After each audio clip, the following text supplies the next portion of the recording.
Boa noite a todas e a todos. Com grande satisfação que estamos aqui na nossa última aula dessa disciplina para vocês, né, nesse semestre. A nossa aula com os aspectos mais relevantes dos conteúdos do nosso segundo bimestre, a famosa e conhecida revisão A2. E eu fiz uma revisão bem centrada, bem focada na prova. Então vocês, com bastante atenção aí, que aqui não tem nada que não vai cair na prova, tá? No final eu vou falar um pouquinho do nosso, relembrar o sistema aqui de pontuação. E como essa segunda etapa do nosso trabalho aí, dos nossos estudos, foram bem focadas em ferramentas que trabalhamos, atividades que vocês desenvolveram, muitas das coisas que irão cair realmente estão focadas nessas atividades. Nós vamos relembrar alguns conceitos e algumas funções dessas ferramentas nas quais a gente trabalhou. Então, é nesse sentido que a gente vai trabalhar alguns conceitos e também verificando as principais características dessas ferramentas que nós trabalhamos e sobre elas também, e que teremos perguntas na prova sobre as ferramentas também. Tá? Então, prosseguindo aqui, vou seguir na apresentação. Os temas da aula de hoje, os temas que tivemos desde o final da 1 para cá. Né? O estabelecimento de metas utilizando a ferramenta SMART, o empreendedor no caminho das ideias às oportunidades, a negociação eficaz. Tivemos uma aula que falou de inovação, cooperação, sustentabilidade e tendência. A gente vai revisar aqui os principais pontos disso também. E aí a gente entra especificamente nas ferramentas. A ferramenta avaliação de ideia de negócio, aquela tabela. A ferramenta análise 360 graus, fizemos. A ferramenta quadro modelo de negócios, que estamos agora nessa última etapa, também trabalhando com essa ferramenta. E a última, o plano de negócio, inclusive é a ferramenta dessa nossa última atividade avaliativa, que vale 2 pontos. Ok? Então, prosseguindo aqui, começamos com a ferramenta SMART. Deixa eu só ver aqui que a professora Fabrícia está me mandando mensagem. Sim, professora. A professora Fabrícia está perguntando se a aula fica gravada. Tem muito aluno procurando. Mas vou pedir para... Professora, coloca aqui no grupo para você, se você quiser.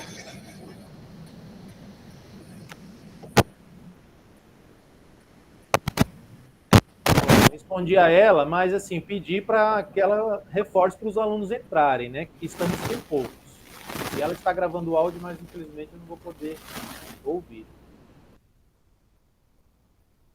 Se puder colocar aí, professora Eliane, no grupo as informações, eu posso prosseguir aqui com os que estão. Pouquíssimos mesmo, hein, gente? Mas vamos lá. O primeiro conceito que a gente trabalhou nesse conteúdo da A2 foi o estabelecimento de metas. E, mais especificamente, a ferramenta SMART para o estabelecimento de metas. Primeiramente, temos que esclarecer a diferença entre objetivos e metas, porque muita gente ainda confunde, pensa que é a mesma coisa e etc., mas não é. Então, objetivo é algo grandioso, é algo que você precisa atingir num determinado prazo. Geralmente você coloca um prazo mais longo também, porque o objetivo é algo maior. E a meta é um desdobramento desse objetivo. É como se você fatiasse esse objetivo em partes para que ele fique mais fácil de ser alcançado. Né? Você separa etapas e vai assim galgando os degraus para chegar nesse objetivo.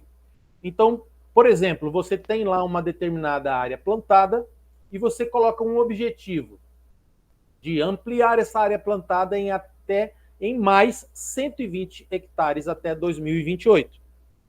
Então, é um objetivo grandioso com um prazo prolongado.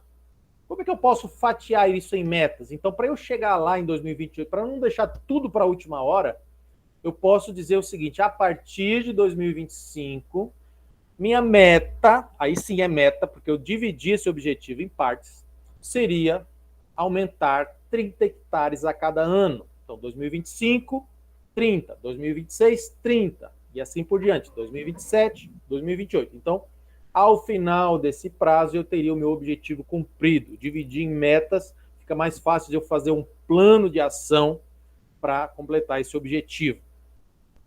Se a gente falar de outra forma também, dar um outro exemplo aqui de objetivo e meta. Então, vocês estão aí fazendo uma graduação, né, nosso curso Tecnologia em Gestão do Agronegócio.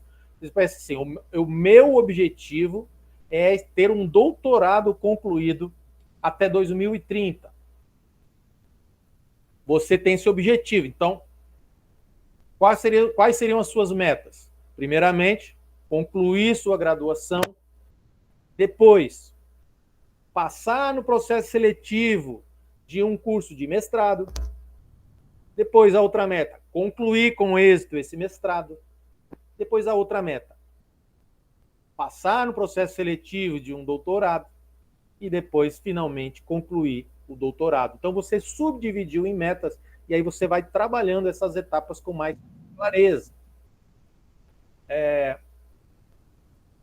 Então, as metas são partes menores de um objetivo. Prosseguindo aqui, então, para falar um pouquinho da técnica SMART. A técnica SMART, então, a SMART é uma palavra em inglês, né? Que a maioria de vocês deve saber, que significa inteligente. Então, é uma forma inteligente de trabalhar suas metas. E ela é um acrônimo, né? O que é um acrônimo? É uma palavra cujo significado ali, a função, ele pega a primeira letrinha de cada.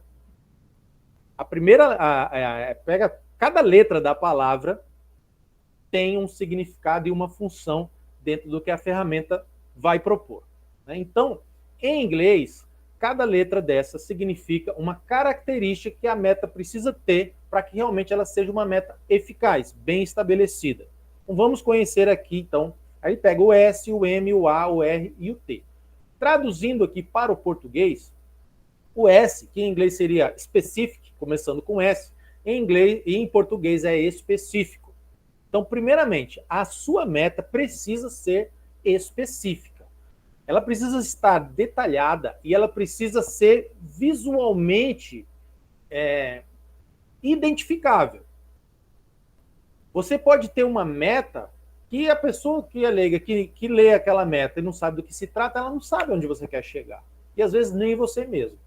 Então vamos dar um exemplo aqui de uma meta que não seja específica, tá? O jeito errado. Ah, minha meta é fazer uma viagem internacional. Tá específico, gente? Não tá. O mundo é muito grande, é cheio de países e eu posso fazer diversas viagens internacionais. Não especifiquei nada. Qual a chance de eu cumprir essa meta? Difícil, né? Então, se eu especificar, eu já me direciono para aquela meta.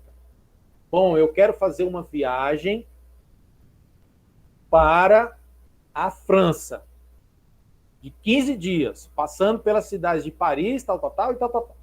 Especifiquei a meta. Ela não é mais vaga, agora ela é específica. Então, precisa ser específica porque o resultado fica mais concretizado ali em detalhe, se visualiza aquele resultado concretizado no detalhe.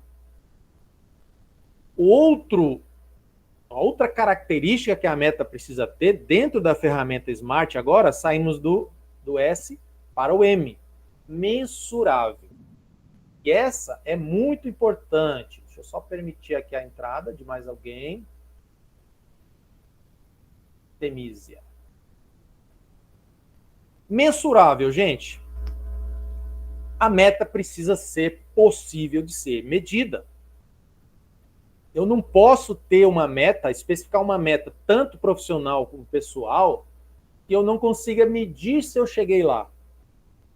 Então, vou dar um exemplo aqui. Bom, minha meta é ser um profissional, após me formar no curso de agronegócio, ser um profissional de sucesso na área do agronegócio. Como que você vai medir isso? Medir o sucesso? Às vezes eu posso olhar para você como profissional e eu achar que você é um profissional de sucesso. mas você ainda não está se enxergando, então é muito subjetivo. Não é uma meta mensurável. Para a meta ser mensurável, ela precisa ter um indicador, muitas vezes numérico mesmo, matemático, para você dizer sim, cheguei lá, alcancei. Então, vamos dizer que essa mesma meta eu trabalhando de um jeito mensurável. Eu quero estar atuando dentro da minha área de formação do agronegócio com um salário 30% acima do piso da minha categoria, o piso salarial estabelecido para a minha categoria. Eu já coloquei um número aí, eu já coloquei uma forma de medir se eu atingir essa meta. Já tornei a meta mensurável. Então, não vamos perder a conta aí. Específica precisa ser e mensurável. O que é mensurável? Possível de ser medida, possível de ser detectada se foi alcançada ou não. Outra característica agora, passando para a terceira letrinha do SMART, o A. Ela precisa ser alcançável, o que significa viável. Tá, gente? Eu não posso estabelecer uma meta para mim impossível de alcançar, porque ela só vai causar frustração. Não quer dizer que eu tenho que colocar metas fáceis. As metas têm que ser desafiantes, mas têm que ser possíveis de ser realizadas. Se eu colocar algo inviável, só vai servir para frustração, decepção. Então, o que justifica que essa meta pode ser alcançada? Você tem que trabalhar isso, perguntar isso. Passando para outra letra, o R, ela precisa ser relevante. Tem gente que usa relevante, tem gente que usa o realista. Eu prefiro usar o relevante. Lembre-se que eu comecei falando que o objetivo é algo maior e as metas são passos, são etapas, são degraus para chegar naquele objetivo. Será que essa meta realmente, essa meta que eu estabeleci para mim, realmente ela é relevante para atingir o meu objetivo? Ou às vezes ela está até meio fora, ela não é tão necessária assim para que eu atinja o meu objetivo. Então você tem que pensar se a meta realmente está ali, fazendo parte daqueles degraus, daquelas etapas para o seu objetivo. E, por fim, e não menos importante, o T, ela precisa ser temporal. Nunca estabeleça uma meta sem colocar o prazo para aquela meta ser cumprida. Porque quando a gente não coloca prazo nas nossas metas, a tendência nossa, como ser humano, é procrastinar. Vocês sabem, né, gente, o que é procrastinar? É deixar sempre para depois. Amanhã eu começo, aí quando chega amanhã, não, semana que vem eu começo. Oh, já estamos no fim do ano mesmo, né? Janeiro eu começo. E isso não funciona, né? Então sempre você vai procrastinar e a sua meta vai ficar para trás até ela ser esquecida. Quando você põe um prazo na sua meta, automaticamente o seu psicológico já se direciona a começar a agir, a começar a fazer alguma coisa em busca daquela meta. Então é simples assim, a técnica SMART diz para a gente que a meta precisa ser específica, mensurável, alcançável, relevante e temporal. Ok? Essa é a ferramenta SMART. Toda vez que vocês forem determinar uma meta para vocês, seja na vida pessoal, ou seja profissional, ou dentro de um negócio, de um empreendimento, pergunte se a meta é específica, mensurável, alcançável, relevante e temporal. Assim você estará estabelecendo a sua meta dentro da técnica SMART. Beleza, pessoal? Alguma pergunta até aqui?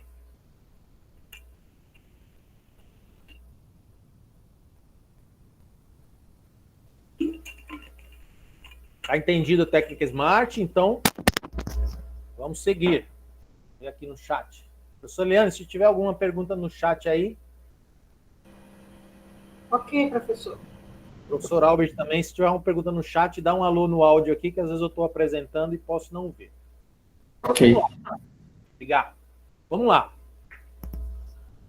Caminho das ideias às oportunidades. Isso também foi tema de uma aula nossa. E de onde que vem as ideias, né? As ideias a gente tem a todo momento. nas situações mais inusitadas. Você não para assim e fala assim, agora eu vou ficar pensando aqui para ter uma ideia. Geralmente você está caminhando, estudando, conversando com alguém, as ideias vão surgindo assim de forma aleatória e espontânea. Mas o que é, afinal, uma ideia? Uma ideia é uma representação mental de alguma coisa, seja concreta ou abstrata. Pode ter uma ideia de uma coisa totalmente abstrata, que não faça sentido ou não seja viável, mas tudo isso são ideias. À medida que você vai lapidando essa ideia, vai trabalhando essa ideia, ela vai se transformando numa concepção intelectual. Algo vai sendo concebido ali, né? Vai nascendo na sua mente. Quando você começa a planejar essa ideia, a pensar e colocá-la em prática, ela já vira um projeto, vira um plano e pode gerar uma invenção.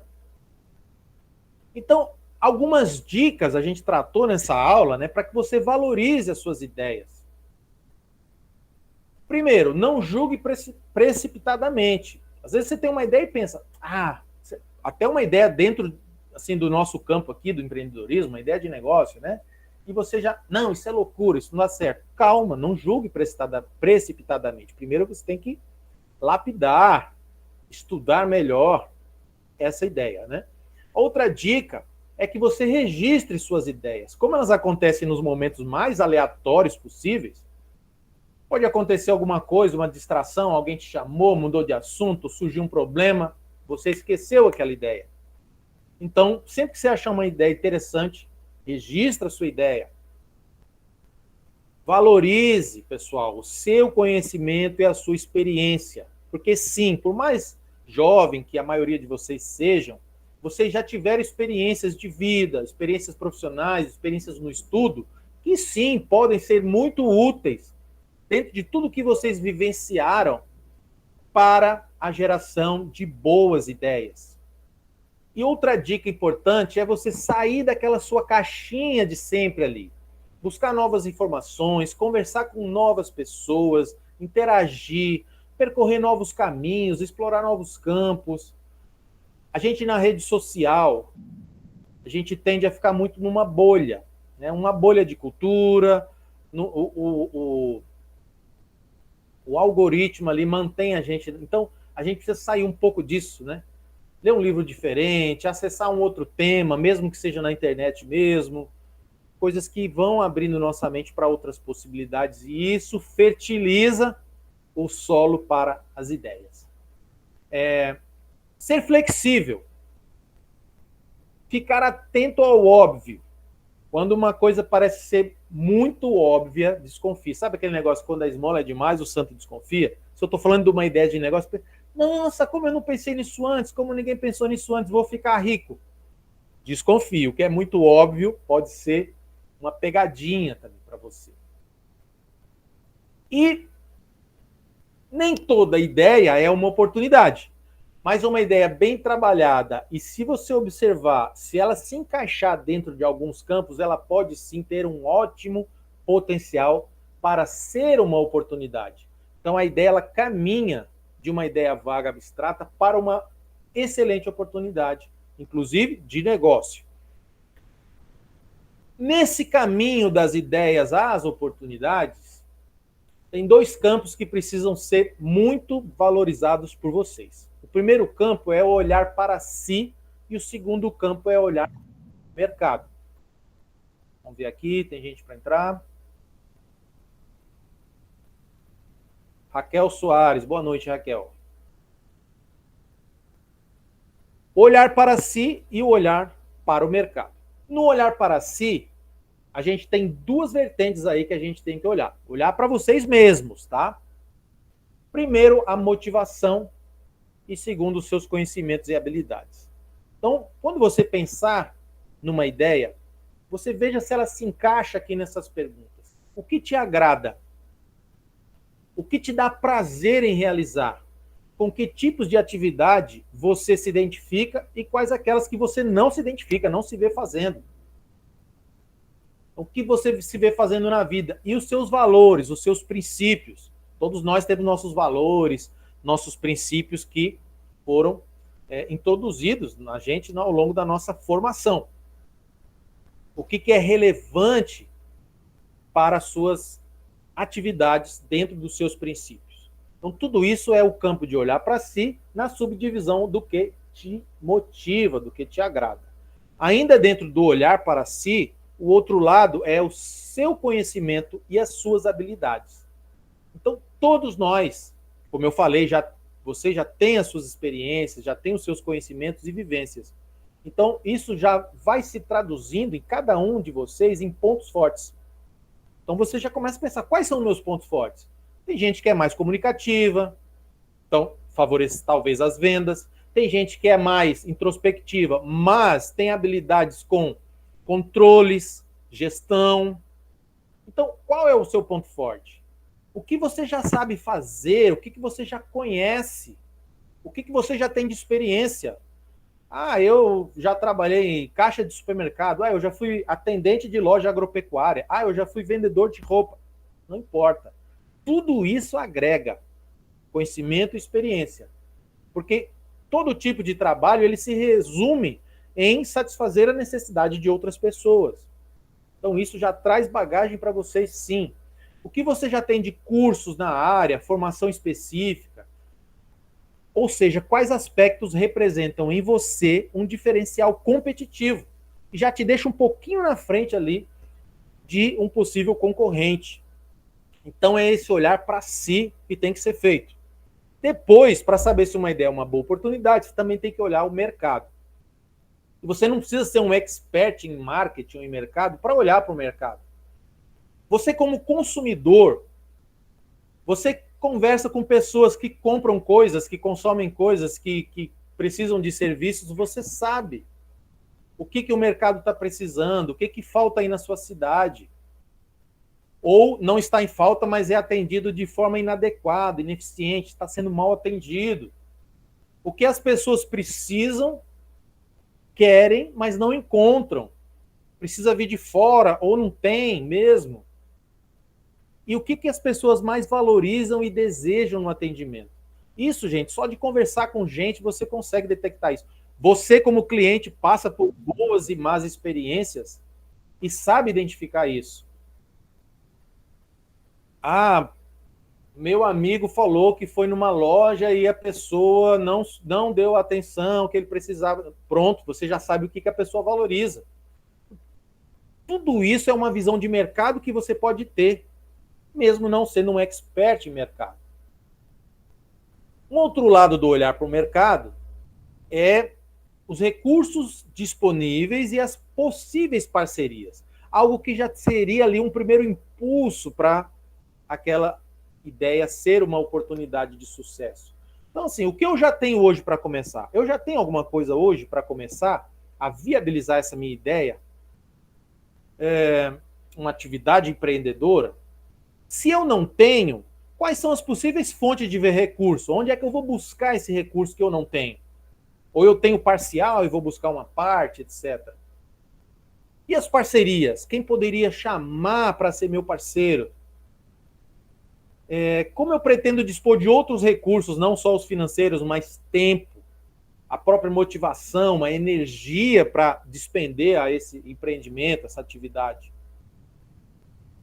Então, quando uma ideia, gente, se encaixa bem nesses 4 campos aí, os 2 campos de olhar para si e os 2 campos de olhar para o mercado, ela tem grande potencial para ser uma excelente oportunidade de negócio.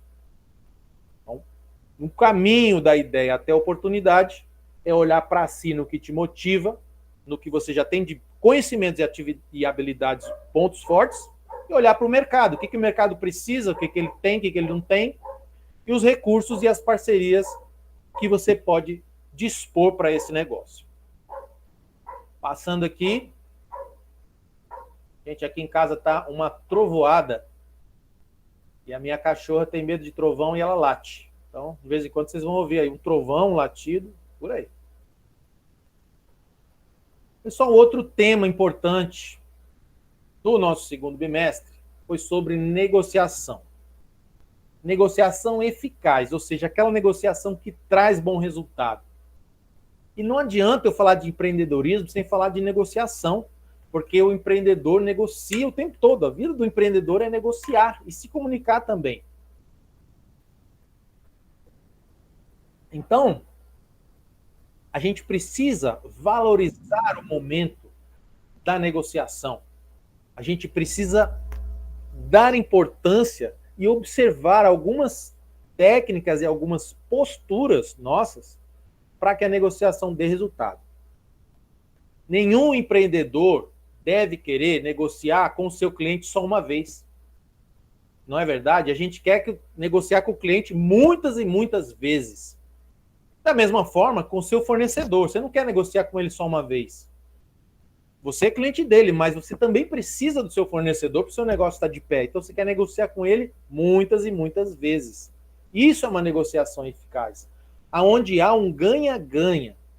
Se eu entrar numa negociação pensando que ela é uma disputa onde eu ganho e o outro tem que perder, quem perde não volta a negociar. Ele pode não perceber agora, uma hora ele vai perceber que foi lesado, que foi prejudicado, e não vai querer mais negociar com você, nunca mais. Então, a boa negociação, a negociação que dura e que se repete, é a negociação do ganha-ganha. Por isso, a negociação precisa seguir algumas recomendações que a gente vai falar aqui. O que é uma negociação? Negociação é um processo de interação entre as pessoas para resolver alguma divergência e acertar interesses. A negociação não é só comercial. Você negocia com a sua família, com seus amigos, com o namorado, namorada, esposa, marido, filhos. A gente negocia sempre, o tempo todo com pessoas, para acertar interesses, acertar ali algumas divergências. Até com a gente mesmo a gente negocia. Quando a gente fala do comercial, da vida profissional, a negociação ela vem para você conseguir um resultado melhor do que você conseguiria sem a negociação, não é verdade? Vou dar um exemplo aqui de que a gente nunca negocia, quase nunca negocia. Supermercado. Você vai no supermercado, ninguém fica pedindo desconto, né? O que está lá, está lá. Então ninguém negocia, ninguém busca um resultado melhor do que aquele que já está lá. Não há negociação. Quando você negocia com alguém, é para buscar um resultado melhor do que você obteria sem aquela negociação. Dentro disso, há interesses de uma parte e de outra. A negociação vem para harmonizar esses interesses que são diversos, divergentes. Então, ela envolve essas interações com o objetivo de harmonizar esses interesses. Toda vez que você entrar numa negociação, se você já entrar duro, inflexível, nem adianta você entrar na negociação. A negociação sempre tem que ter uma margem, uma maleabilidade. Para que você não se dê mal, nem sendo duro demais, inflexível e nem maleável demais a ponto de se prejudicar, você precisa entrar na negociação com 3 parâmetros bem definidos. O que eu quero, o que eu posso e o que eu devo. O que eu quero é aquilo que você deseja obter na negociação. Aquele resultado melhor do que se você não negociasse, não é verdade? O que eu posso é até onde eu posso ceder. Aspectos passíveis de mudança. É aquela flexibilidade, aquela gordurinha que eu tenho ali para ceder também para a outra parte. E o que eu devo são aspectos que não podem ser negociáveis, ou seja, o ponto mínimo onde eu posso chegar. Tipo, dali eu não posso passar, dali eu não posso ceder mais, porque senão eu vou levar prejuízo. Então, você indo com esses 3 parâmetros bem definidos, você não corre o risco de levar prejuízo, tem chance de conseguir aquilo que você deseja, pelo menos parcialmente, e não sai, também não fica inflexível, irredutível na negociação. Você precisa entender e se colocar no lugar do outro para também entender os seus desejos e as necessidades dessa outra parte. O resultado precisa ser conjunto. Como eu falei, a negociação do ganha-ganha, para que ela se repita. Para isso, a gente tem que ter alguns cuidados. Primeiro, você tem que manter o foco nos interesses comuns. O foco está no meu interesse, mas também no interesse do outro. Porque se ele sair dessa negociação com o interesse dele realizado, ele volta para negociar comigo novamente. Tem aspectos que não são essenciais, não são relevantes. Evite dificultar esse aspecto. Nunca misture pessoas do objeto que está sendo negociado. Ah, porque eu tenho birra com essa pessoa. Não, para aquele ali eu dou desconto, eu flexibilizo porque eu simpatizo com ele. Mas esse aqui eu não vou com a cara dele, não dou desconto, não faço nada. Isso tem que ser separado. Tá? A negociação é impessoal. O foco está no objeto. Como eu falei, nunca enfrente negociação como disputa. Ah, eu ganhei, o outro perdeu. Sempre você deve utilizar fatos e argumentos para tentar convencer a outra parte. Os desafios comuns das negociações são, primeiro, a percepção. A gente quer e a gente precisa perceber o que o outro deseja dessa negociação. Colocar-se no lugar do outro e discutir quais são as expectativas do outro. Reconhecer as emoções das outras pessoas e compreender essas emoções.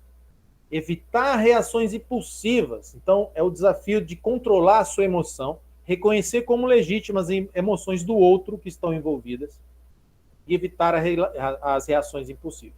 Vou dar um exemplo aqui para vocês de uma situação que pode ser muito complicada numa negociação. Vamos supor que uma pessoa, vamos supor que uma senhora que era casada com um produtor rural, um pequeno produtor, viveram a vida inteira naquela propriedade. Aquele produtor rural envelheceu, passou muito tempo doente, a propriedade ficou meio largadinha ali, meio sem cuidados, o mato cresceu, e a pessoa, o produtor rural, faleceu, e após ali o inventário e tal, essa viúva vai vender essa propriedade rural. Sim, ela está judiada, mas ali ela criou os filhos, ela passou a vida inteira, ela tirou o pão de cada dia. Existe um valor emocional naquela propriedade para aquela família. E aí vai ali um possível comprador ver aquela propriedade e aí, para ele conseguir um resultado melhor com aquela senhora, com aquela viúva, ele deprecia aquela propriedade, ele joga a propriedade lá no chão, ele diz que está horrível, ele bota um monte de defeito para que ele consiga um preço melhor. Então, com isso, ele está totalmente desprezando as emoções do outro lado, os interesses do outro lado. Ele está se valendo de um artifício para ele sair ganhando na negociação e a outra pessoa perdendo, e que mexe com emoções. Então, as negociações, muitas vezes, mexem com emoções. Então, a gente tem que levar isso em consideração sempre. Tá? E tentar se colocar no lugar do outro para saber os seus reais interesses e reconhecer como legítimas as suas emoções. Como a gente não tem bola de cristal e não adivinha 100% do que o outro está como expectativa, do que o outro está pensando, os interesses, vamos ouvir mais, né, gente? A gente tem 2 ouvidos aqui só e uma boca, né? Vamos falar menos e ouvir mais, vamos deixar o outro falar. Vamos criar um ambiente favorável, sem ruídos, sem interferência, sem ligação, sem gente entrando e saindo. Deixar a pessoa falar, porque aí você vai precisar menos usar a sua intuição, sua percepção. E valorize como legítimos esses sentimentos e esses interesses. Então você tem que concentrar nos interesses, tanto no seu quanto na outra parte, e não nas posições. Ah, eu estou aqui na posição de vendedor e ele na de comprador, então eu tenho realmente que tirar o maior proveito disso. Não, concentre-se nos interesses. Interesses satisfeitos, negociações repetidas. Interesse oposto deve ser lidado de forma justa e flexível, dentro daquele o que eu posso, né, que eu falei dos 3 parâmetros. Evite obstáculos prematuros, julgamentos prematuros, e a busca por respostas únicas. Você não tem uma resposta só para aquela questão e evite julgar a pessoa de forma prematura, tá? Crie opções. Não é porque você está criando ideias é que aquilo tem que ser a decisão final. Então, vai criando ali alternativas se a negociação estiver difícil, né? Amplie as opções, crie novas opções, buscando sempre ganho mútuo. Concorde sempre com padrões que sejam justos e discuta critérios objetivos para moldar essa negociação. Mantendo o foco nos interesses comuns, evita dificuldade em que aquilo não for essencial, separando pessoas do objeto. Isso aqui já passou. E é isso, são esses critérios que fazem uma negociação ser eficaz e duradoura. Passando aqui para o nosso tema, nós tivemos uma aula, gente, que tratou de 4 temáticas aí: inovação, cooperação, sustentabilidade e tendências. Vamos dar aqui uma breve repassada. Nós falamos de inovação no primeiro, ela faz parte do nome, inclusive, da nossa disciplina, né? A gente trabalhou o conceito dela no primeiro bimestre, e agora a gente vai falar da inovação de uma forma um pouquinho mais detalhada, dando os tipos de inovação para vocês. Então, a inovação é a implementação de um produto que seja novo ou um produto que já existia significativamente melhorado, né? Pode ser um bem ou um serviço, pode ser uma inovação de processo, um método de marketing, um método organizacional, que envolve tanto melhoria nas práticas empresariais, na organização do trabalho local ou nas relações externas. Então, isso aí vem do Manual de Oslo sobre inovação. Qual a importância da inovação? Por que a inovação é importante, tanto fazer parte do nome da nossa disciplina, empreendedorismo e inovação? Porque ela traz competitividade. Todo empreendimento tem que ser competitivo.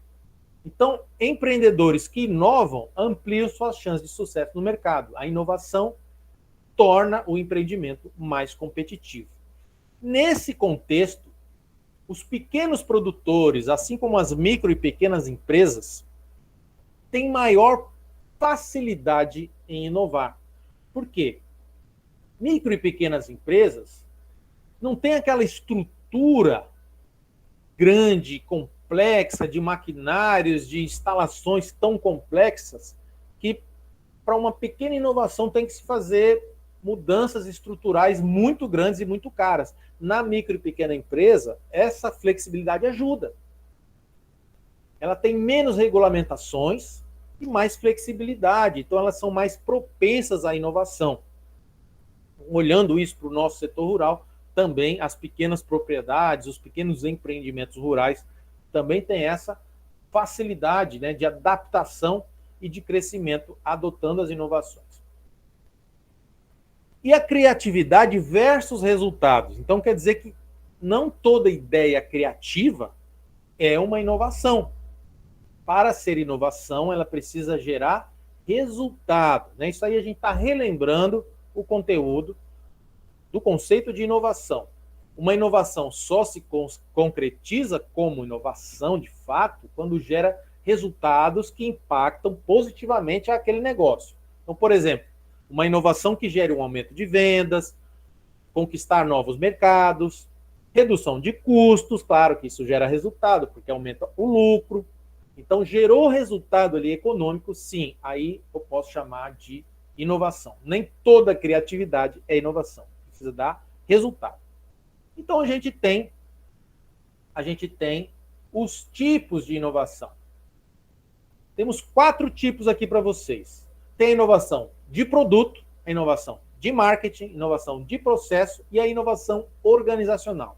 Explicando rapidamente, a de produto, como eu falei, é quando você introduz um novo produto ou serviço ou melhora de forma bem significativa aquele produto ou serviço que já existia, né? Então, um exemplo aí no agronegócio. Um novo fertilizante que tem uma implementação aprimorada para atender um tipo específico de solo. Então, é um fertilizante novo que atende aquele tipo específico de solo ali de forma aprimorada. É uma inovação. O fertilizante já existia, mas daquele tipo, então ele foi significativamente melhorado para atender uma demanda específica. Inovação de marketing, um novo método de marketing. Pode ser na promoção, na estratégia de promover, né, o seu produto, na estratégia de fazer com que as pessoas saibam que o seu produto existe, na estratégia de precificação do seu produto. Quando você inova nisso, você também está fazendo uma inovação de marketing, até uma inovação de embalagens. Até eu ter um exemplo, a gente tem visto no mercado, por exemplo, aquelas embalagens de queijo mussarela fatiado, por exemplo. Aquilo quando você compra no mercado, aquelas caixinhas já prontas e tal, às vezes aquilo gruda demais, né? Você vai tirar uma fatia, sai logo um pedaço, um naco, sai 4, 5 fatias, parte no meio, fica tudo grudado. Então, tem algumas empresas que inovaram criando lâminas de plástico ali entre cada fatia. Então, só para dar um exemplo de uma inovação que envolve embalagem, portanto, é uma inovação de marketing, né? Um outro exemplo aí no setor rural, uma cooperativa rural cria embalagens sustentáveis, ou seja, biodegradáveis, né, que destacam ali o compromisso ambiental. É uma inovação de marketing. As pessoas vão pensar, poxa, essa empresa se preocupa com a sustentabilidade. Eu estava esses dias em uma sorveteria dessas de rede bem famosas, ela está colocando aqueles potinhos de sorvete que você põe ali, se serve, pesa, de papel biodegradável, né? Papelãozinho biodegradável que serve para quando você sai dali, você leva para você colocar, produzir uma muda de planta. Ela já vira um vasinho ali. Então isso aí é uma inovação também de marketing. O terceiro é inovação de processo. É quando você cria ou melhora muito um método tanto na sua produção como também pode ser na sua distribuição. Você tem vários processos ali de produção, de distribuição, e quando você inova, trazendo resultados positivos, é uma inovação de processo. Então, por exemplo, um sistema de irrigação automatizada que reduz ali o consumo de água. Você está numa inovação no processo, nesse caso, no processo de produção. O quarto, a inovação organizacional, é quando você inova na administração mesmo, na gestão daquele negócio. Então, é um novo método organizacional que melhora o desempenho daquela empresa. Então, por exemplo, uma fazenda que implementa um modelo de gestão compartilhada para aumentar a sua eficiência. O que é uma gestão compartilhada? Outros colaboradores ganham ali poder também de opinar, de decidir. Então, a gestão não está só centralizada no proprietário, ela está compartilhada ali. Então, além disso, aumentar a eficiência, porque quem está desempenhando cada serviço tem uma visão mais de perto daquela área e pode sugerir uma melhoria mais significativa, também aumentaria a satisfação dos colaboradores por eles se sentirem importantes, se sentirem parte da decisão daquela empresa. Trabalhador que trabalha mais satisfeito, produz melhor. Então, isso é um exemplo de inovação organizacional, quando ela é feita ali na gestão. O outro tema dessa aula que tivemos foi a cooperação. A gente sabe que no setor rural, principalmente o pequeno produtor, um minutinho aqui, permitir a Bianca entrar. O pequeno produtor rural, para que ele seja competitivo, muitas vezes ele precisa usar a cooperação, o cooperativismo, o associativismo. O principal desafio para os empreendedores é a competitividade, sobretudo ao produtor rural médio para pequeno. Então, a competitividade é um grande desafio. Eu preciso ser competitivo. E quais são os benefícios de cooperar entre os produtores, né? Fortalece o poder de compra, eles podem compartilhar recursos que seriam caros para cada um ter o seu, né? Máquinas, diversos tipos de recursos eles podem compartilhar. Eles podem dividir riscos. Na hora de correr um grande risco ali numa produção, numa negociação, esse risco está dividido. Eles dividem os custos também de produção, de distribuição. Combinam competências. Uns têm determinados pontos fortes, habilidades. Outros indivíduos têm pontos fortes diferentes. Então, eles combinam e pegam o melhor de cada um. Então, isso é uma estratégia, essa junção é uma estratégia para torná-los mais competitivos e, assim, explorar novas oportunidades, novas possibilidades de mercado. E o que é a cooperação versus a competição? Qual é a diferença? Estou falando aqui de competitividade, mas não estou falando de competição. Muitas vezes, esses mesmos pequenos produtores, ao invés de cooperarem, eles competem entre si. Então, ficam naquela briga ali entre si, quando eles poderiam cooperar. A cooperação é um trabalho conjunto para benefícios mútuos. A competição é uma rivalidade que pode gerar desconfiança do outro e tensão. Qual é o melhor ambiente para o produtor, sobretudo pequeno, trabalhar? Na cooperação ou na competição? A gente sabe que o agronegócio, muitas vezes o poder de decisão sai da mão do produtor. Ele não decide por quanto ele vai comprar e ele nem decide por quanto ele vai vender sua mercadoria. Então, essa cooperação os torna mais competitivos. Então, essa é a filosofia aqui. Esse é o paradigma desse tema. Cooperar para competir. Cooperar para ser competitivo. Não entre eles ali, vizinhos. Competitivo com o mercado do agronegócio em si. Então, você compete melhor, você é mais competitivo quando você compartilha recursos, quando você desenvolve suas atividades em conjunto. Mas não é fácil, temos desafios, né? São diferentes práticas, diferentes maneiras de pensar, diferentes maneiras de se fazer as coisas, diferentes interesses. Isso tudo exige diálogo e superação dessa cultura competitiva. Então, a cooperação, concluindo aqui, é um diferencial competitivo e também é uma oportunidade de crescimento dos negócios rurais. Falando aqui da sustentabilidade, que hoje empreendedorismo sem sustentabilidade não encaixa, não é empreendedorismo. E dentro da sustentabilidade existe o conceito de desenvolvimento sustentável. Só uma aguinha aqui. O que é o desenvolvimento sustentável?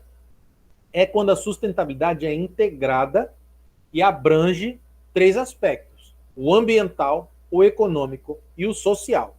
Então, se a gente traduzir para o empreendedorismo rural, a sustentabilidade ambiental é ali o uso responsável dos recursos naturais que ele dispõe, né? O responsável uso do solo, da água, da biodiversidade que existe ali ao redor.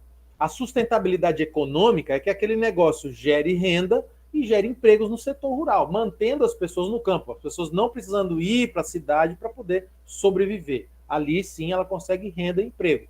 E o desenvolvimento social, melhorando a qualidade de vida no campo, né? Proporcionando ali ao campo prosperidade, ali a educação, ter escolas no campo, ter saúde, né? Ter pós-saúde, ter lazer. Então, todo o lado social também sendo beneficiado com esse desenvolvimento. Então, essa é a tríade do desenvolvimento sustentável, integrando o crescimento econômico rural, a participação da comunidade local nesse crescimento, ela também, comunidade local, se beneficiando desse crescimento econômico, aliado a práticas ambientalmente corretas, tá? Aí a gente começa a olhar oportunidades dentro desse conceito de sustentabilidade no setor rural. Claro, existe um aumento da demanda por práticas sustentáveis. Os consumidores e a sociedade civil exigem produtos agrícolas sustentáveis, cada vez mais. Governos e empresas também apoiam essa transição da economia rural tradicional para uma economia rural mais inclusiva e sustentável.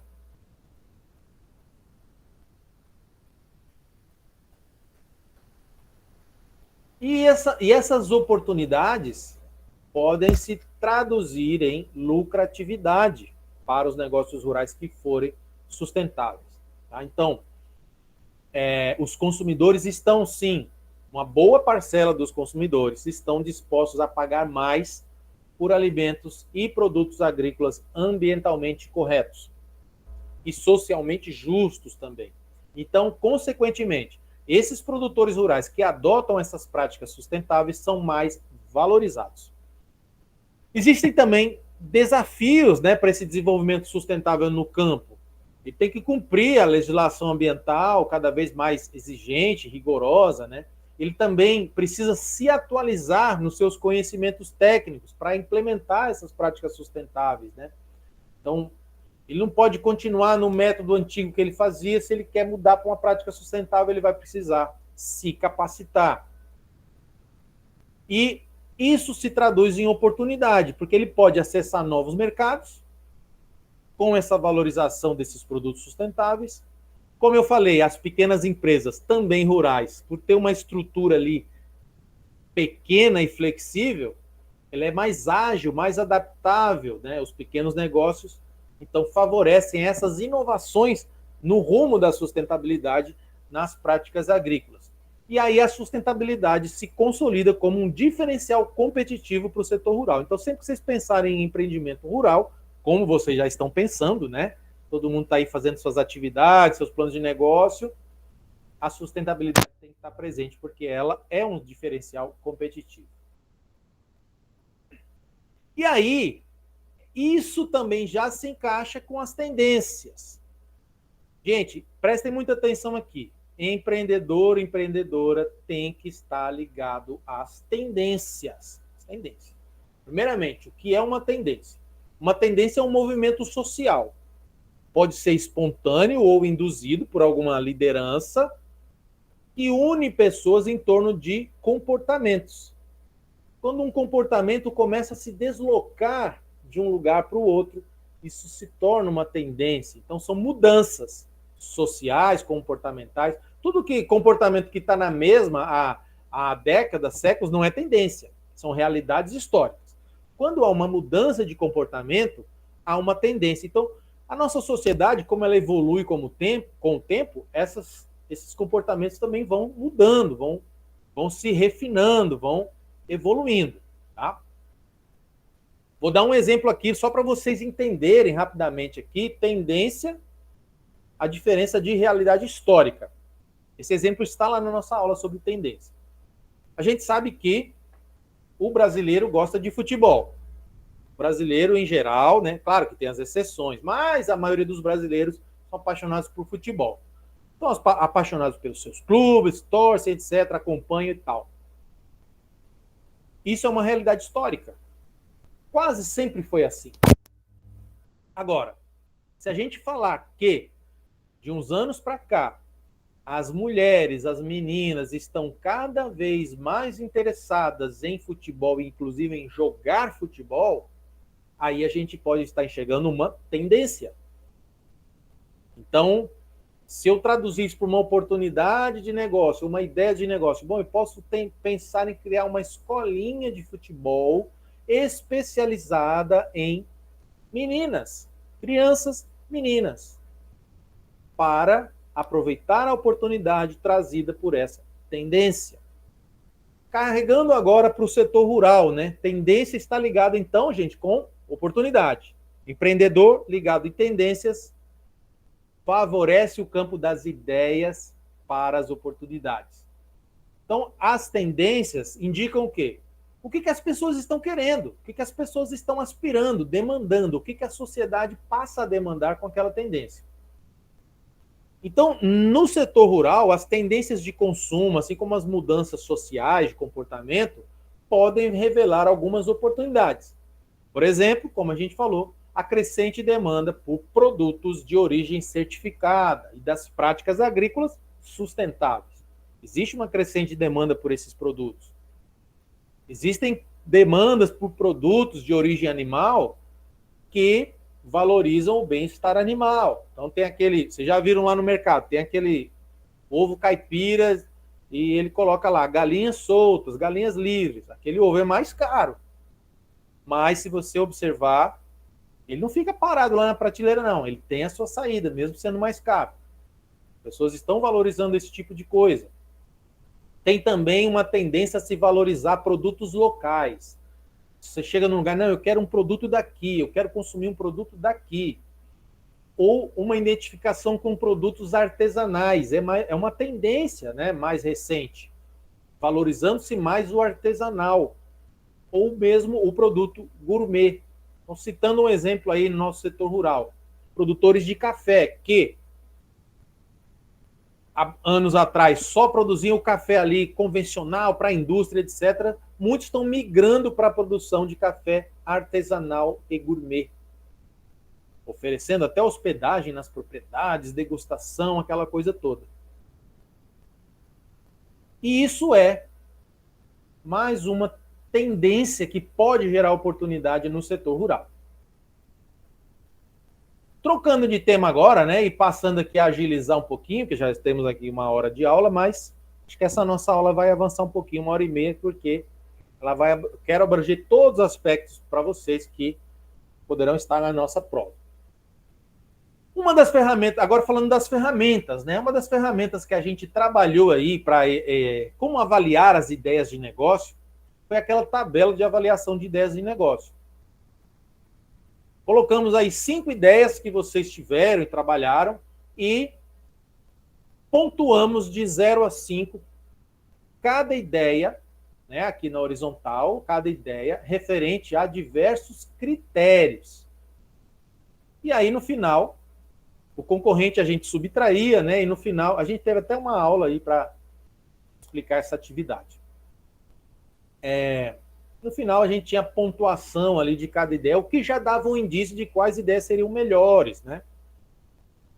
E quais são esses critérios para avaliar? Sempre que você pensar numa ideia de negócio, quais são os critérios que você precisa avaliar? Vamos falar rapidamente sobre cada um deles aqui. Primeiro, demanda. Preciso saber se o meu negócio tem demanda. Preciso saber se o negócio que eu estou pensando em implementar, existe um mercado que ele precisa ser amplo, precisa estar em crescimento, para que eu possa me introduzir nesse mercado e ter chance de crescer, mesmo sabendo que tem concorrentes. Considerar se a demanda atual não está sendo atendida adequadamente, se é suprida por importações, então existe a demanda, mas ela está sendo suprida por produtos de fora, ou se meu produto tem características únicas, que ele vai ter uma demanda bem específica para ele. Outro critério para o meu negócio dar certo, é crucial. Existe disponibilidade de matéria-prima na minha região? Eu confio na regularidade do fornecimento dessa matéria-prima? Essa matéria-prima é sazonal, só tem determinada época, depois falta? Como que é isso, né? E a previsão do preço, de aumentos de preço dessa matéria-prima? Outra questão que tem que ser olhada, tecnologia e equipamentos. Existe tecnologia adequada e testada disponível na minha região para aquela ideia que eu pretendo colocar como negócio? O custo dessa tecnologia é viável? Eu estou próximo dos centros de venda do maquinário ou dos centros de manutenção desse maquinário? Pessoas, outro critério, nenhum negócio funciona sem pessoas, né? Eu tenho no mercado de trabalho da minha região, aonde eu vou atuar com o meu negócio, eu tenho as habilidades que eu preciso? As habilidades estão nas pessoas. Eu tenho habilidades técnicas, administrativas, conceituais necessárias para o meu negócio? O mercado de trabalho é estável? Eu tenho como prever os custos dessa mão de obra para o meu negócio? Recursos e financiamento. Eu já tenho recursos próprios ou dependo de recursos de terceiros, financiamento externo, né, para colocar o meu negócio em prática? Então, a gente colocou aí proporções de financiamento externo, né, quando eu preciso pegar dinheiro de fora, pontuando ali na tabela. Parcerias possíveis, né? Eu posso estabelecer parcerias ali de colaboração com fornecedores, até com concorrentes, como a gente falou aí na cooperação, no cooperativismo, né? Ou com outras instituições ali rurais, públicas ou privadas, que possam fortalecer o meu projeto. A legislação ou apoio governamental. Existe algum incentivo governamental que me favorece? Existe uma legislação que favoreça o meu negócio ou que dificulte? Qual é o nível de concorrência, de competitividade no setor que eu pretendo ingressar? Quanto mais concorrência, maiores são os desafios para eu conquistar essa fatia do mercado e expandir essa fatia do mercado. E os fatores críticos de sucesso, né? que são aqueles itens que não pontuavam, vocês lembram bem, não pontuavam, mas são elementos essenciais para o seu projeto ter sucesso. Se você não considerar esses fatores ou negligenciar esses fatores, você pode comprometer a viabilidade do seu projeto. Então, o que são os fatores críticos de sucesso? Aqueles fatores que só o seu negócio tem, que não está dentro desses critérios gerais aí que a gente estabeleceu, mas que é um negócio bem específico do seu negócio em si, que pode ser ou uma boa oportunidade para ele alavancar, ou pode ser também um entrave que você precisa estar preparado para contornar. São os fatores críticos de sucesso. Esses foram os itens da tabela de avaliação de ideias de negócio. Depois a gente trabalhou com a ferramenta Análise 360 graus, que é essa que vocês estão vendo aí na tela. A ferramenta Análise 360 graus é aí em forma de mandala e ela traz dois lados aí que precisam ser analisados. O lado cor de laranja e a esquerda são os aspectos internos, a relação da ideia com você. Ela é meio que um complemento daquela tabela que eu mostrei para vocês agora há pouco. O lado azul são os aspectos externos mais voltados para o tamanho que a sua ideia vai atingir no mercado. Então, vocês trabalharam com essa análise 360. Algumas considerações aqui. O conceito da análise 360. Então, essa ferramenta que avalia se a ideia de negócio é viável ou não numa abordagem ampla e integrada.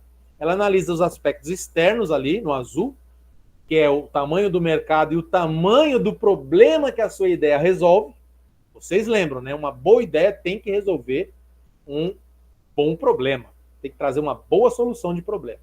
E do lado de cá, os aspectos internos. Como que a ideia se relaciona com o seu perfil e suas competências como empreendedor.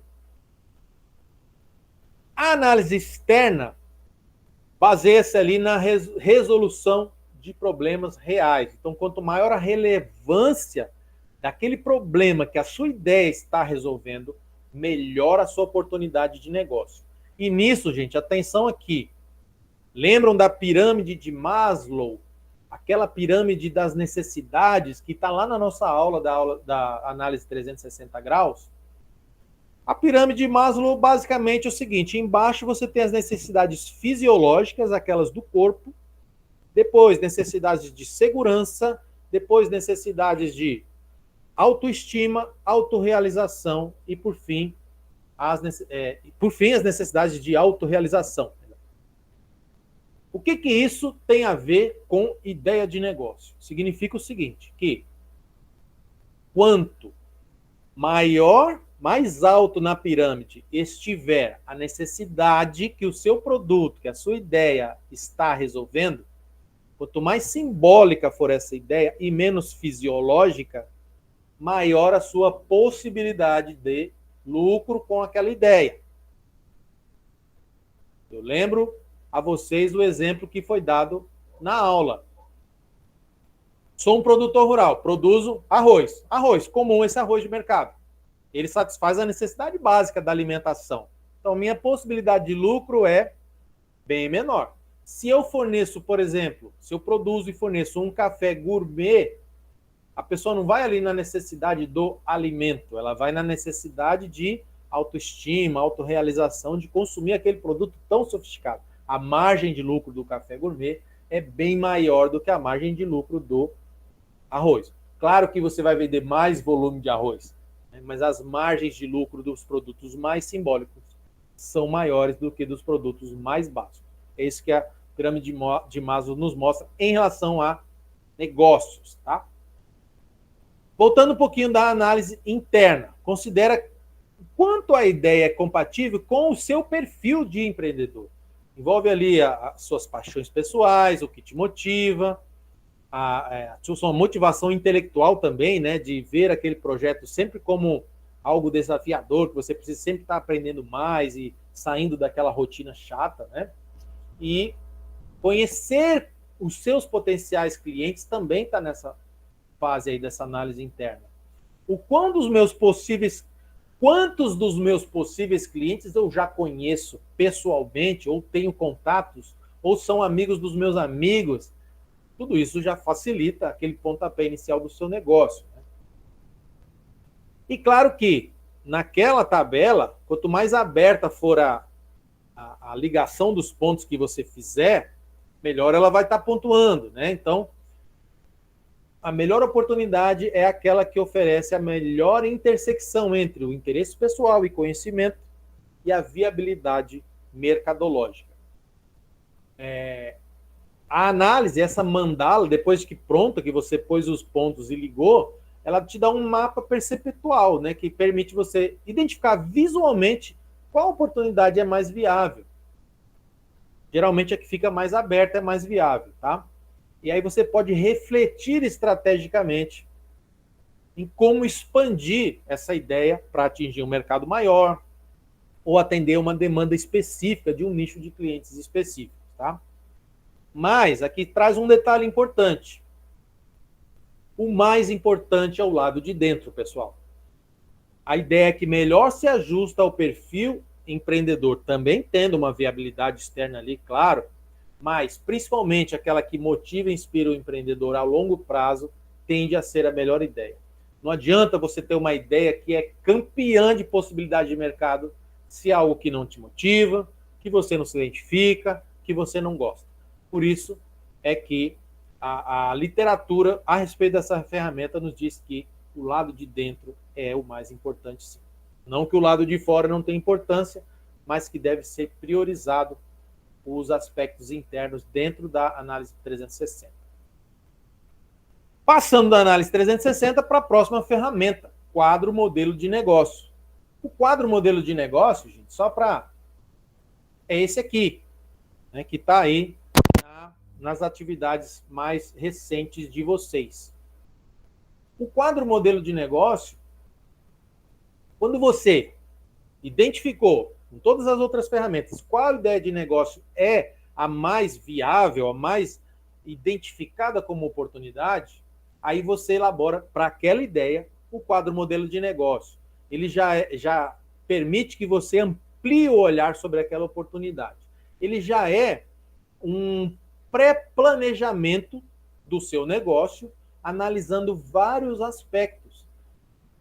E aí você visualiza, como você visualiza tudo num quadro só, numa página, então essa visualização é sistêmica. Você está com tudo ali na mão, de forma integrada, rápida e visual.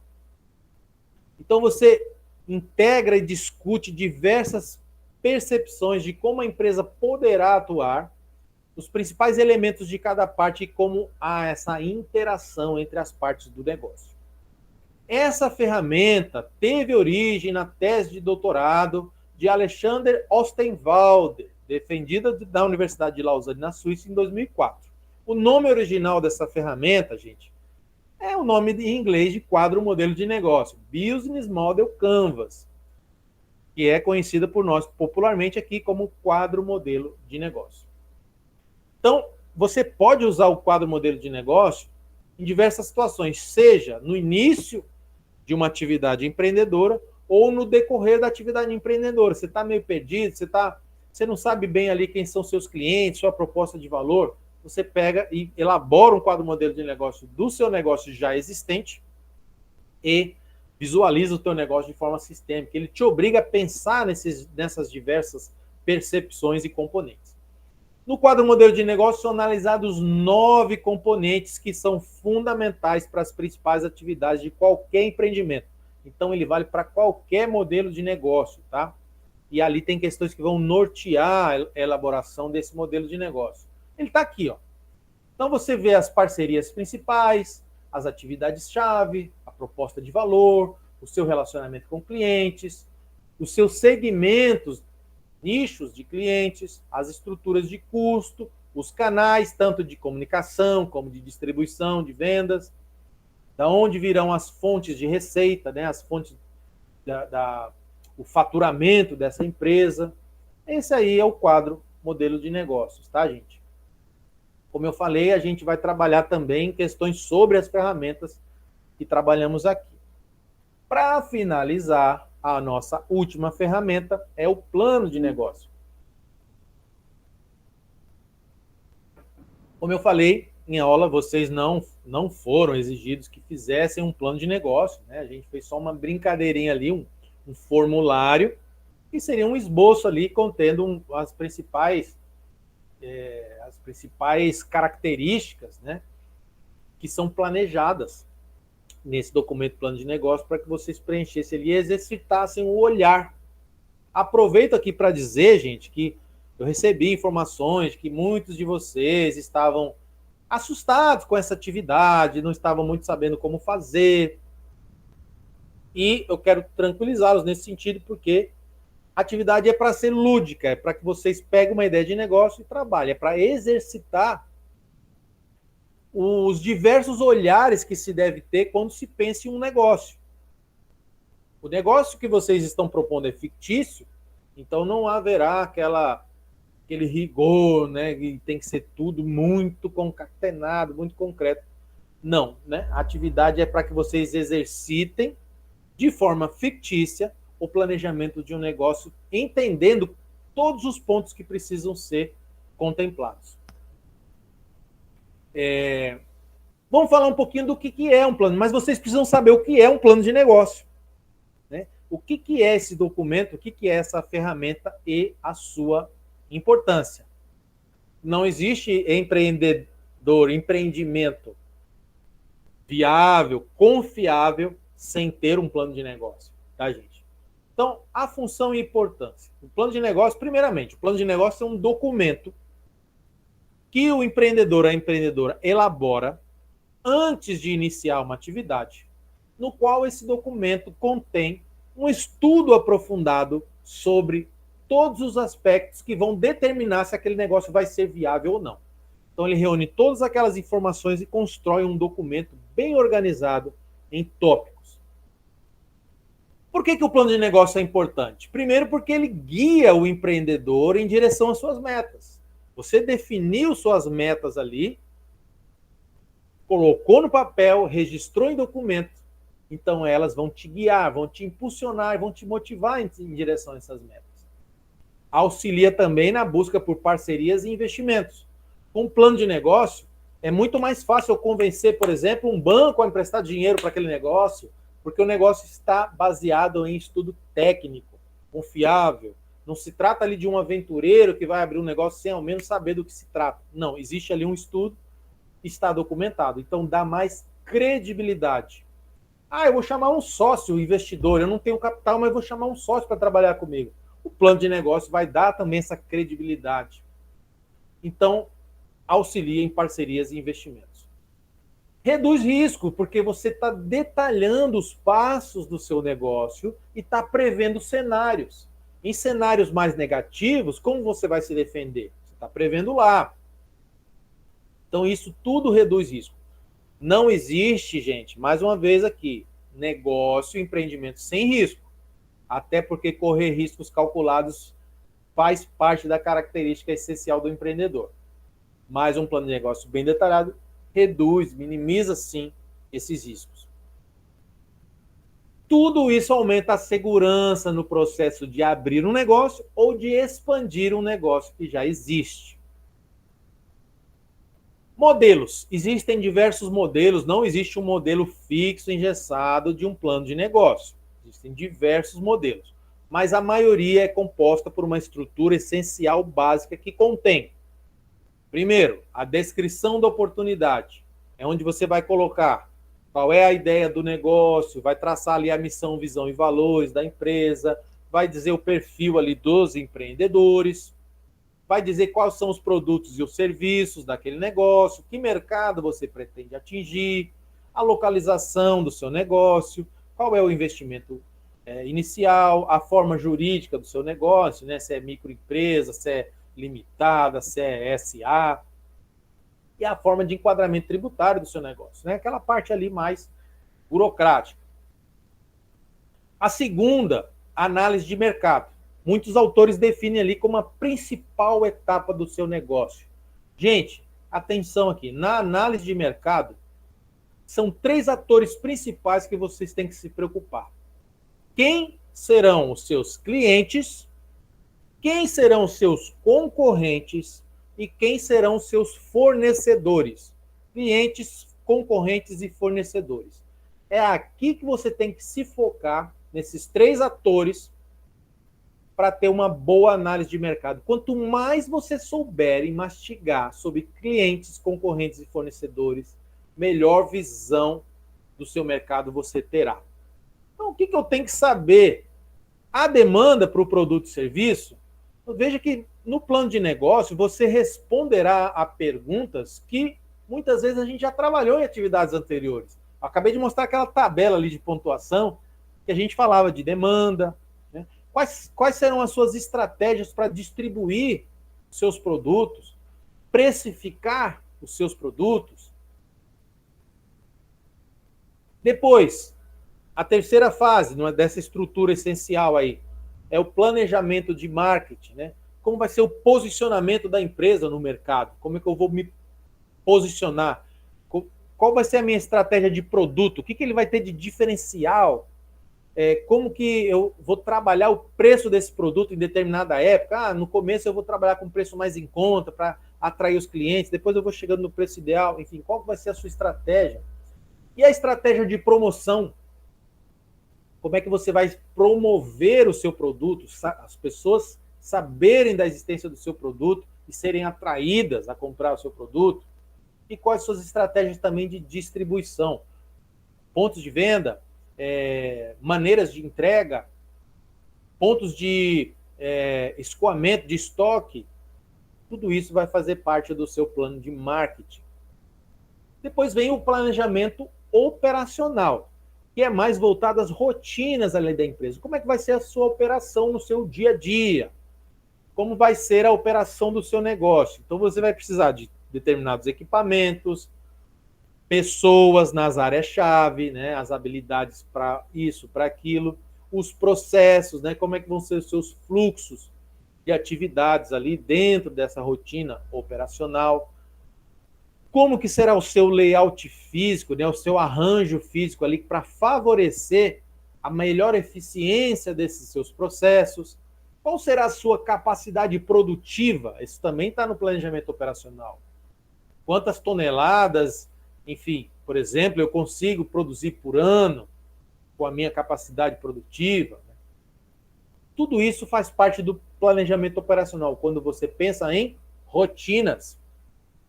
Depois vem o planejamento financeiro, também muito importante. Planejamento financeiro é onde você projeta suas receitas, que são aquelas entradas de recurso financeiro na tua empresa proveniente das suas vendas, né, daquilo que você produz, os seus custos, aquelas saídas de caixa relacionadas à sua produção e as suas despesas, aquelas saídas de caixa que não estão vinculadas à produção, mas que são necessárias ali para o funcionamento do negócio, né? As despesas administrativas, por exemplo, as despesas de vendas, por exemplo, né? Também no planejamento financeiro, você calcula ali quanto que você precisa de capital inicial. Aquele capital para começar o negócio, você também estabelece no planejamento financeiro. Outro item que aparece no financeiro é o capital de giro. É diferente do capital inicial. O inicial é aquele que eu preciso para começar o negócio. O capital de giro eu preciso para manter a rotina do meu negócio ali. Pagar minhas obrigações em dia, né? Ter aquele caixazinho ali para girar nas minhas rotinas. E também você estima o seu lucro ou prejuízo no primeiro ano de atividade. Tudo isso no seu planejamento financeiro. A última parte do plano de negócio, muito importante também, é a parte da projeção de cenários e avaliação estratégica. São coisas distintas, tá? Mas elas estão aí, geralmente, nessa última fase. São coisas distintas. Vamos falar primeiro da projeção de cenários. Lembra que eu falei agora há pouco que o plano de negócio serve para diminuir os riscos? Pois é, aqui na projeção de cenários é que isso entra também, né? Não só aqui, mas entra de forma muito importante. Você fez um planejamento lá financeiro de capacidade produtiva, então esse ano eu vou produzir tantas toneladas, vou vender tanto, então isso vai me dar uma receita de tanto, e com esse lucro e tal eu vou ter Aí com esses custos assim, despesas, eu vou ter um lucro X. Beleza. Essa foi a sua projeção. Ponto. Dentro disso, você imagina um cenário otimista. Nossa, se eu vender mais, se eu conseguir produzir mais e vender mais, se as coisas forem melhores do que eu estou pensando, como que eu irei aproveitar essa oportunidade? Em que eu irei investir? Aonde eu irei expandir? Esse é um cenário otimista. O cenário pessimista é aquele que também te reduz os riscos. Projete uma coisa menos bacana do que aquela que você fez do planejamento financeiro. Então, poxa, algo deu errado, não foi assim como eu pensei, então projetei ali menos produção, menos venda, consequentemente, menos receitas e um lucro bem pequeno ou até um prejuízo. É aonde você vai explicar como que você vai se defender dessa situação ruim. Como que você vai sobreviver, manter o seu negócio funcionando frente a essa adversidade. Isso dá muita credibilidade para um investidor, para um possível sócio, para um parceiro. Você projetou um cenário ruim e explicou como que você se defenderá dele caso ele ocorra, tá? Por último, a avaliação estratégica. Essa é uma avaliação que você deve fazer de forma bem sincera, depois de todo o plano de negócio, e ela só vai ser no final mesmo, porque ela é a conclusão. Você vai dizer, com tudo que está dito aqui, se o negócio é viável ou não viável. Você pode terminar um plano de negócio sem vergonha nenhuma, depois de todos os estudos, e dizer, não vou embarcar nesse negócio porque tudo indica que não será uma oportunidade viável, depois de todo o estudo. E é para isso que ele serve também, para dizer para você, ó, não embarca nessa, que é furada. É melhor você desistir enquanto está tudo só no papel, do que quando você já foi lá, colocou dinheiro, pegou financiamento, construiu, reformou. É mais complicado. Avaliação estratégica sincera, você vai dizer, é viável ou não é viável? Então, essa é a avaliação estratégica, a conclusão do seu plano de negócio. Finalizando então, gente, o sistema de pontuação A2. Isso aqui todo mundo já sabe, mas eu gosto sempre de frisar nas nossas aulas de revisão, para vocês saberem exatamente tudo o que vai compor a nota de vocês nessa A2. Nós fizemos a atividade da aula 11, tabela de avaliação de ideias de negócio, que eu apresentei a vocês aqui na revisão. Ela valeu 1 ponto. Isso ainda foi no mês de outubro. Tivemos o fórum temático do mês de outubro, que ele sempre tem um valor aí também. Nesse caso, valeu meio ponto, quem participou do fórum temático. Então, até agora temos 1 ponto da atividade 11, tabela, meio ponto do fórum. Agora, a atividade da aula 15, né, que é a atividade avaliativa desse nosso mês de novembro, que é esse esboço do plano de negócio, o formulário lá onde vocês vão colocar as informações. Ele já é mais pesadinho um pouco, ele vale 2 pontos para vocês. E, como não pode deixar de ser, o fórum temático do mês de novembro, mais meio ponto. Até aqui temos 4 pontos entre atividades e fóruns. E nossa avaliação, como de costume, valendo 6 pontos, perfazendo assim os 10 pontos possíveis da avaliação A2. E com isso, finalizo a aula de hoje.